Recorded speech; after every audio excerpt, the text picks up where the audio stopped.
A paz de Cristo a todos. Sou o professor Luiz Carlos Andrade. Tudo bem? Fico muito feliz em mais uma vez poder cooperar com o Crente Docente, o podcast da sua lição bíblica dominical. Hoje iremos ministrar a lição 8 da revista CPAD, que fala sobre a teologia de Zofar, um dos amigos de Jó que estavam com ele em seu sofrimento. Nossa lição de hoje tem como texto áureo o contido no livro de Jó, capítulo 11, versículo 18. Diz assim: E terás confiança, porque haverá esperança, olharás em volta e repousarás seguro. E tem como verdade prática, segundo as Escrituras, até mesmo os justos passam por tribulação.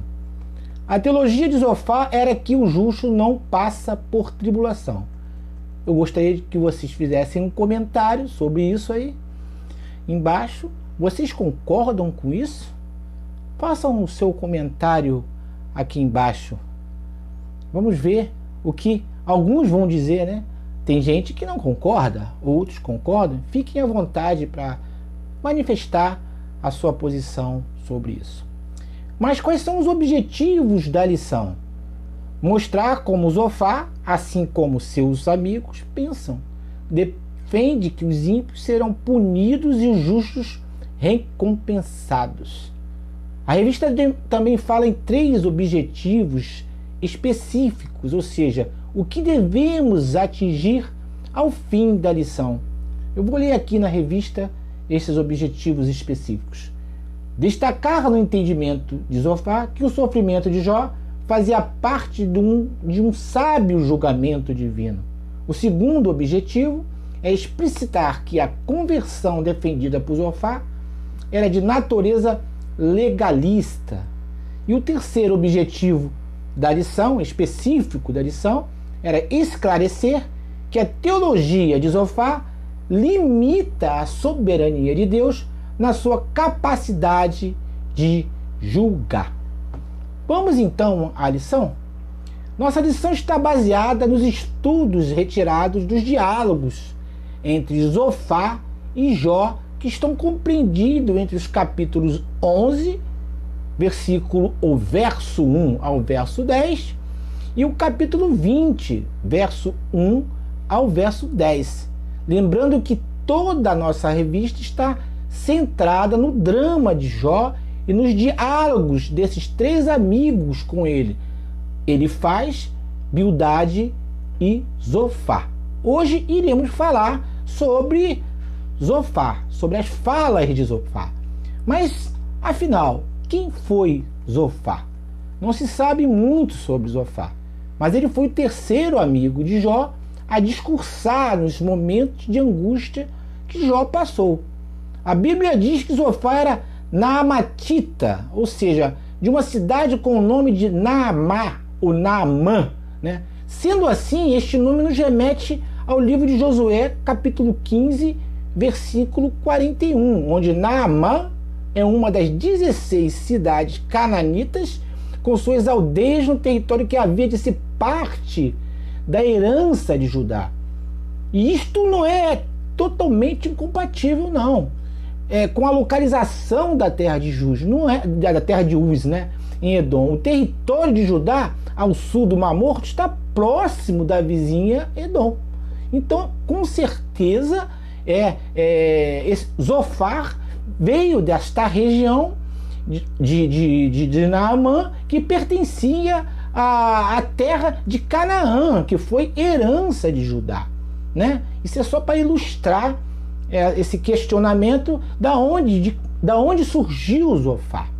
Vamos então. Nossa revista destaca as leituras de onde tiraremos nossa lição, né? São os capítulos 11 e 20 de Jó.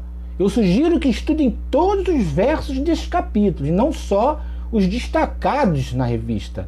No capítulo 11, traz a primeira fala de Zofar, e ela está dividida meio que em 2 etapas, né? Na primeira, Zofar afirma que a teologia de Jó é falha e que seu castigo é menor do que ele merece. Está compreendida ali entre os versos 2 e 6. Depois Zofar diz que Jó não compreende a sabedoria de Deus. Está do 7 ao 12, né? Passou um pouquinho aí do versículo 10. Temos que ler então o 11 e o 12. Na segunda fala descrita na revista, que está no capítulo 20, do 1 ao 10, Zofar fala sobre o castigo dos maus e que a felicidade destes dura pouco. É de suma importância, irmãos, que todos estejam atentos a esses 2 capítulos, pois está aí a concentração dos nossos estudos. Então vamos nos concentrar aí nesses 2 capítulos que por acaso estão bem destacados na nossa revista. Nesta lição, Zofar, assim como os seus amigos, faz acusações.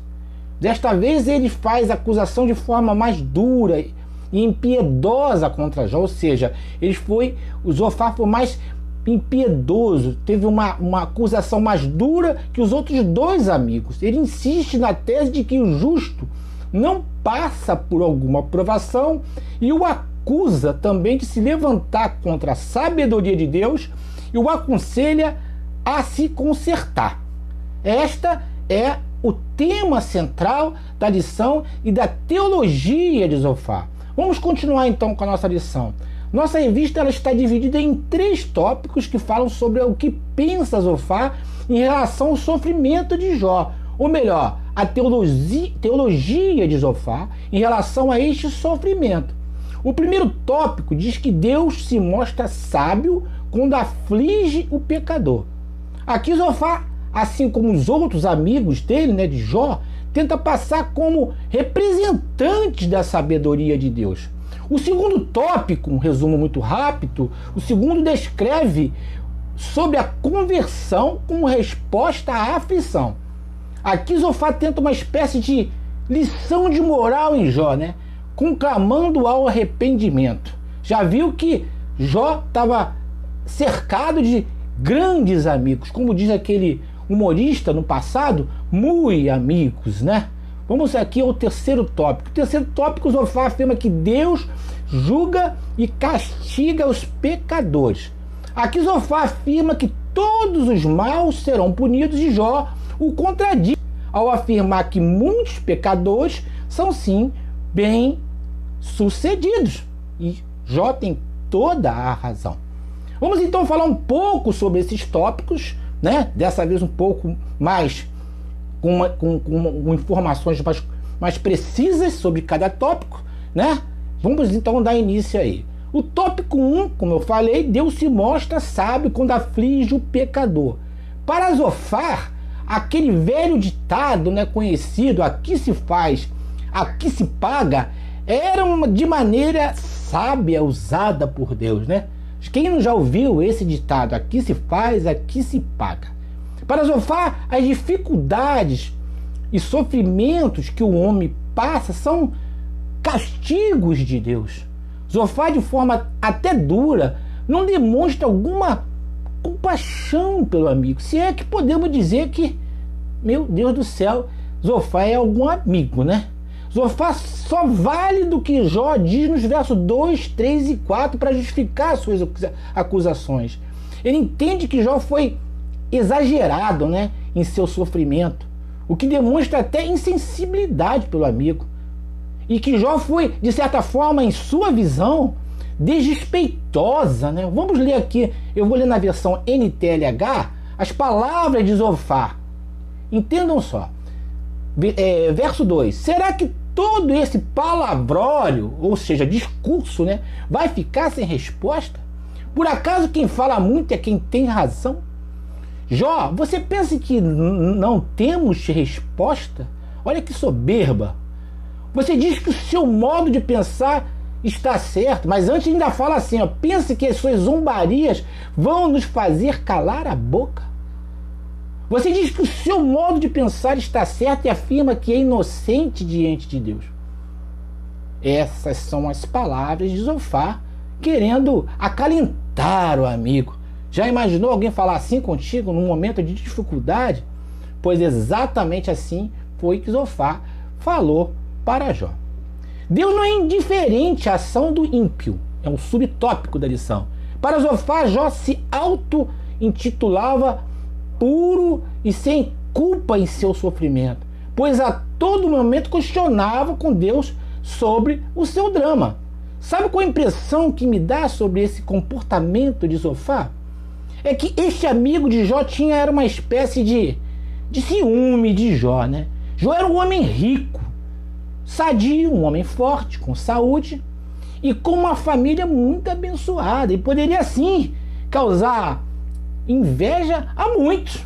Isso acontece muito nos dias de hoje, isso é que é verdade, né, meu irmão? Cuidado com aqueles que se aproximam da gente para nos consolar nos momentos difíceis. Faça um filtro do que eles estão falando, das palavras que eles estão falando. Para Zofar, Deus não é indiferente à ação do ímpio. Jó entendia o contrário. Jó reage com tons até meio que irônicos, pois Zofar e seus amigos haviam se passado por legítimos representantes de Deus na terra. Vai dizer, não conhece amigos que parecem até representantes de Deus na terra. A verdade é que todos sofrem. Essa é que é a verdade. Nenhum ser humano passou a sua existência sem ter experimentado a dor do sofrimento. O pecado atingiu proporções muito sérias e suas consequências sobrevêm aos maus e aos bons. Olha o que está escrito aqui em Romanos 3,23. Diz que todos pecaram e carecem da glória de Deus. Na verdade, Deus não prometeu livrar-nos das dificuldades da vida. Olha o que diz o Salmo 34, 19. Muitas são as aflições do justo, mas o Senhor de todas nos livra, ou livra, né? Existe uma frase de Max Lucado que muito me inspira, né? Deus nunca disse que a jornada seria fácil, mas ele disse que a chegada valeria a pena. As lutas virão, meu irmão, mas lá na frente você vai olhar para trás, vai sempre falar aquela frase pronta: valeu a pena. Jó então, continuando, Jó então reage, né, às falácias de seus amigos, chamando-os de mentirosos. Isso aqui está no verso 13.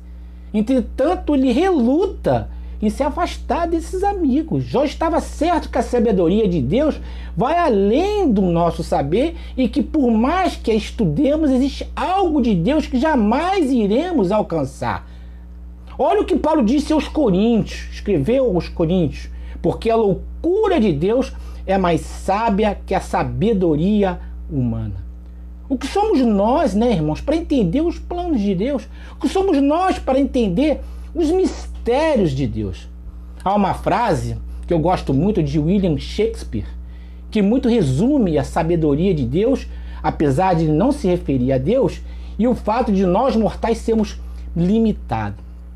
É uma frase muito conhecida, nós já ouvimos várias vezes.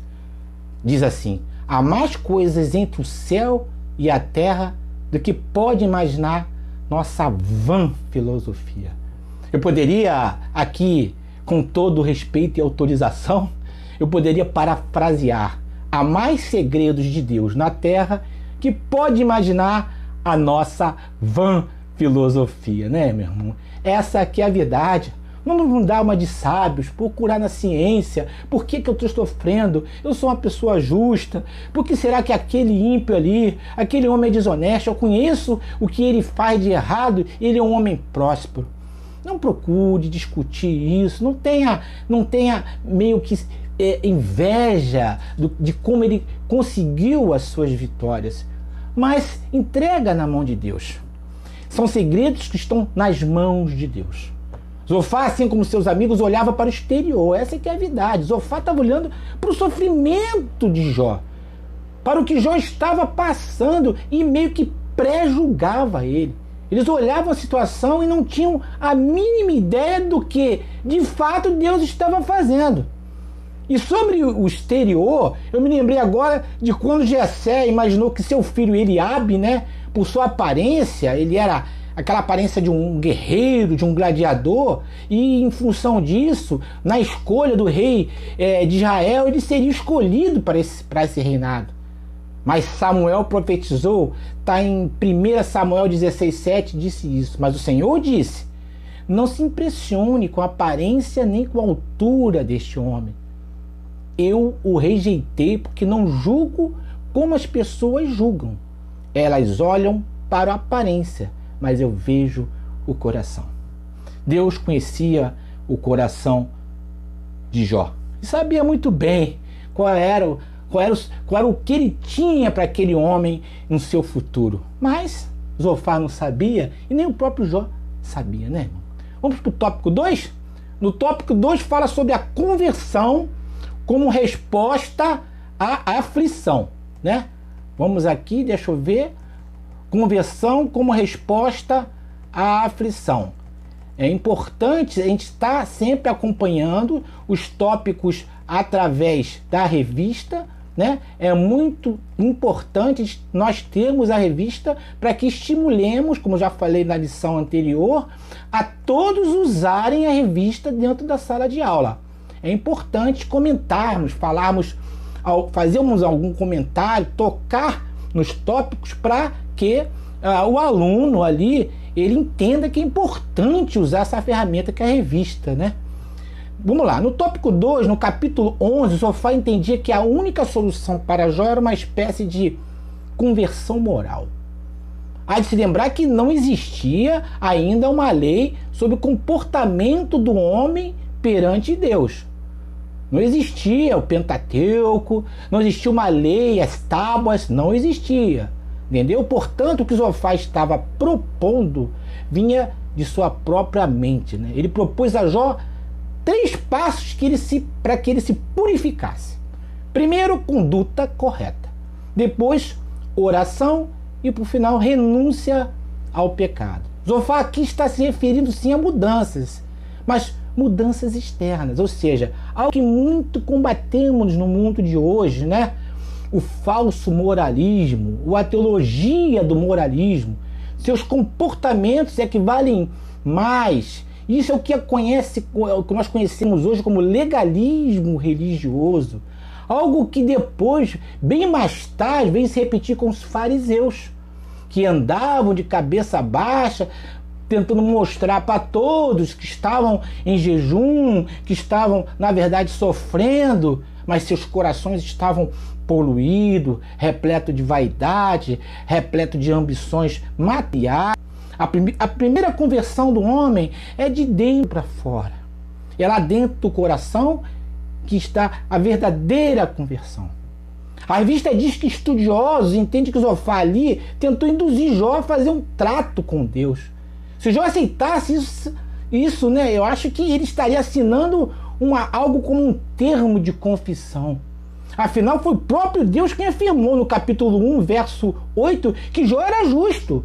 Olha só o que está escrito. E disse o Senhor a Satanás: observaste tu a meu servo Jó? Porque ninguém há na terra semelhante a ele, homem sincero e reto e temente a Deus e desviando-se do mal. Não sou eu, meus irmãos, que escreveu isso. Não foi nenhum escritor. Não foi tampouco outra pessoa. Foi o próprio Deus que falou que Jó era um homem reto, sincero e temente a Deus e desviava-se do mal. Jó sabia que ele tinha essas qualidades. Provavelmente por isso Jó entrava em confusão. Isso nos leva a uma reflexão sobre nós mesmos, nos autoavaliarmos, e é aí que entra a ação do Espírito Santo de Deus em nossas vidas. Jó tinha consciência de sua inocência, pois vigiava seus atos. O próprio Deus diz que ele desviava do mal, ou seja, o mal estava sempre à sua frente, mas ele se desviava. Diz também que ele jejuava por seus filhos, pois poderia estes terem caído, quem sabe, em algum pecado.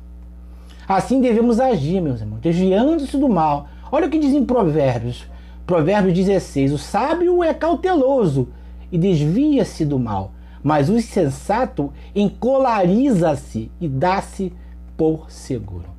Olha o que diz também o Salmo 37, versículo 27.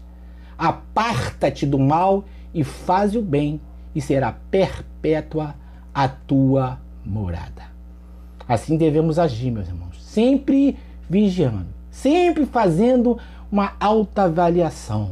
Se estamos em obediência a Deus, o que tememos? Não tem o que temer. Jó tinha certeza que seu comportamento era íntegro e que em algum momento a justiça seria feita. E o final, vocês já sabem. Todos conhecem o final da história de Jó. Vamos então para o tópico 3, gente, o último tópico. Deus julga e castiga os pecadores. Então, entramos no último tópico. Esse é um tópico muito importante e eu gostaria que todos refletissem nesse tópico. O capítulo 20 contém o segundo discurso de Zofar, mas também entraremos um pouco no capítulo 21. É muito importante, então, a gente ter uma visão do contexto desse tópico. Zofar aqui lembra da prosperidade de Jó. Provavelmente ele foi testemunha de tudo, ele era amigo, ele sabia da riqueza de Jó, ele conhecia sua família, dos seus filhos, das suas posses. Ele sabia que Jó era um homem muito rico. E diante de todo o sofrimento com as suas perdas, uma hora para outra, Jó começou a perder tudo. Ao invés de consolá-lo neste momento de angústia, lembra ele que os maus têm uma breve prosperidade que cedo ou tarde a perdem como castigo divino. Zofar chega a comparar a prosperidade de Jó a um envenenamento, que nos mata lentamente até que chegue o sofrimento total e doloroso e até chegar à morte final. Zofar entendia, rapaz, que aquilo tudo que Jó tinha, ele conseguiu, vamos aqui dizer, de forma ilícita. E por ele ter conseguido aquilo, dá a entender, eu estou aqui conjecturando, que Deus o está castigando. Essa era a teoria de Zofar. Zofar, no verso 18, diz ainda que ele terá que restituir tudo que adquiriu de forma desonesta. Olha o que está escrito aqui na versão que eu gosto muito, na versão NTLH, diz que ele terá que abandonar tudo que adquiriu de forma desonesta. Todavia, no verso 13, já contradiz tudo o que Zofar afirmava. Vamos ler aqui, eu separei esse verso 13. Por que será que os maus continuam vivos? Por que chegam ricos à velhice? Eles têm filhos e netos, vivem para vê-los bem crescidos ao seu redor. Nada ameaça a segurança dos seus lares e Deus não os castiga. O seu gado se reproduz sem problemas, dando crias sem nunca abortar. Os seus filhos correm como carneirinhos e pulam de alegria. Eles cantam e se divertem ao som de pandeiros, liras e flautas. Maus têm sempre do bom e do melhor e morrem em paz, sem sofrimento. A verdade, irmãos, sempre vem à tona. Devemos entender, caros irmãos, que a lei da retribuição nem sempre se aplica no Evangelho. Há um provérbio que diz que o sol nasce para todos. Isso é, de certa forma, uma verdade. Em Eclesiastes 9, versículo 2 diz que tudo sucede igualmente a todos. O mesmo sucede ao justo e ao ímpio, ao bom e ao puro, como ao impuro. Assim ao que sacrifica como ao que não sacrifica. Assim ao bom como ao pecador. Ao que jura como ao que teme ao juramento. Não existe esse aqui se faz, aqui se paga. A justiça de Deus e sua misericórdia vão muito além de nossos atos, nossas atitudes. É pela fé que somos justificados, não através de obras. Caso contrário, quem tivesse mais, receberia mais galardões lá no céu. Paulo aos Efésios escreveu: porque pela graça sois salvos, por meio da fé. Isso não vem de vós, é dom de Deus. Não vem das obras para que ninguém se glorie. Olha só, vou repetir o versículo 9. Não vem das obras para que ninguém se glorie. A salvação não é através de obras. Por quê? Fazer o bem para alguém é uma obrigação. Não é isso que vai te levar ao céu. Fazermos a vontade de Deus é que nos leva ao céu. Eu quero aqui concluir nossa lição, então, chegando ao final, com alguns aprendizados sobre esta lição e sobre a teologia de Zofar, né? O livro de Jó, na verdade, nos traz alguns ensinamentos para a nossa vida. Seria bom a gente ler com frequência esse belo livro. Vamos lá? O que eu aprendi aqui, eu gostaria muito que vocês levassem para seus estudos um pouco do que eu consegui aqui nesta lição. Primeiro, servir a Cristo não é garantia de que você não sofrerá. Segundo, nossa fé será posta à prova justamente no sofrimento. Já parou para pensar que Deus prova no sofrimento? Já viu Deus provar alguém quando ele está ali muito bem, com saúde? Ah, eu estou muito bem, estou passando pela prova. Não existe isso. Deus nos prova lá no deserto. É justamente no sofrimento, né? Agora, a terceira, Satanás pode estar por trás de muitos de nossos sofrimentos. Cuidado. Às vezes, o nosso sofrimento tem a ver com o inimigo das nossas almas. Cuidado com as respostas teológicas simplistas. Isso é uma lição que eu também gostaria de levar para vocês.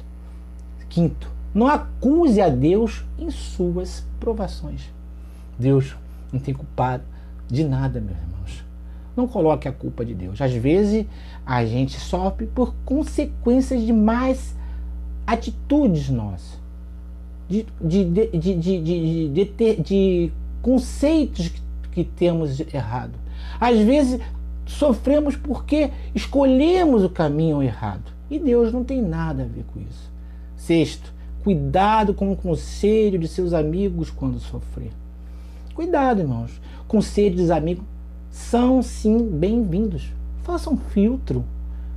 Olhe, consulte a palavra de Deus. Procure saber se aquilo tem a ver realmente com a palavra de Deus. Sétimo, lembre-se que não importa quão escura seja a situação, Deus ainda é soberano. Olha, meu irmão, não importa o que você esteja passando, Deus ele é soberano para mudar qualquer coisa. Lembre-se que através de seus sofrimentos você pode experimentar um crescimento especial. Nossa vida é pela fé.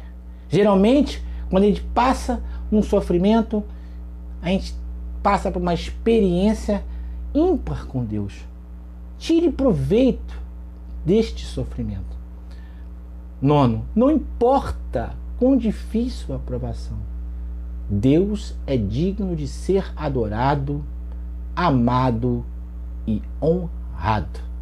Glorifique sempre a Deus, na bonança, na doença, na saúde, na prosperidade. Adore a Deus em todos os momentos. E por final, lembre-se, nosso Deus é cheio de misericórdia. Por mais que você tenha errado, por mais que você sinta que tenha pecado, lembre-se, se conserte, porque Deus tem poder e misericórdia em demasia para perdoar o meu pecado. Chegamos então, meus irmãos, ao fim de mais uma lição e espero que minha ministração tenha falado corações de todos e ajudado nossos queridos mestres na ministração de vossas lições. Deus abençoe a todos e até a próxima.